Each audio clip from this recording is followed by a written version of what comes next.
able to make it. Again, they're having so many One Nation, Pauline Hanson, and other pro-Australia, put Australia first, stop the boat, stop Muslim Islamic immigration, reclaim Australia for Australia's Judeo-Christian heritage, not Muslim Islamic, not multicultural, but Australia for Australians. You're welcome here, but don't try to make Australia like the country or place where you came from. If you want to, take a hike. We'll take you to the airport and you can fly back. Now, again, that's wonderful, but it's not going to change hearts, is it? It's not going to save souls, is it?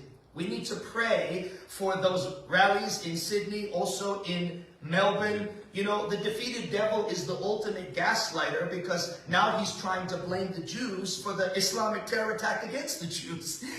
And now we see things like, you know, our government saying, oh, you know, buy back guns and, you know, guns are the problem. Guns are not the problem. Hate is the problem. Violence is the problem. Terror is the problem. Wickedness is the problem. Evil is the problem. Islam is the problem.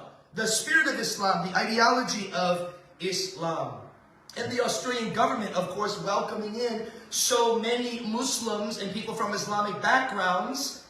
And, you know, most Muslims are good people, but sincerely wrong. And again, the problem we have is with radical Islam, which I heard one person recently say there's really no such thing because they're just simply following the Quran, what the Quran tells to do, which is hate, kill, violence, terror. And you know, first it's the Saturday people, the Jewish people, and then it's the Sunday people, the Christian people. And that's why I wrote what I wrote and read what I read and said what I said. Our world is on its unavoidable way, terminally climactic, apocalyptic collision with World War III. Nothing will stop it.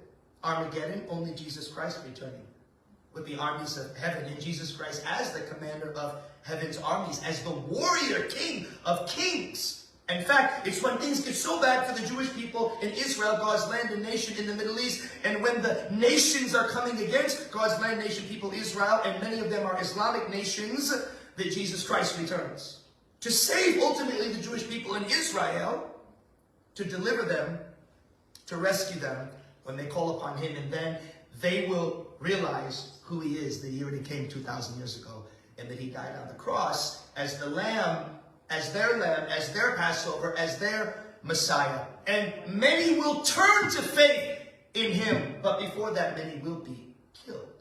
Our world ain't seen nothing yet. I know it's not a very popular message, but buckle up. It's going to get a lot more intense in 2026, next year, in the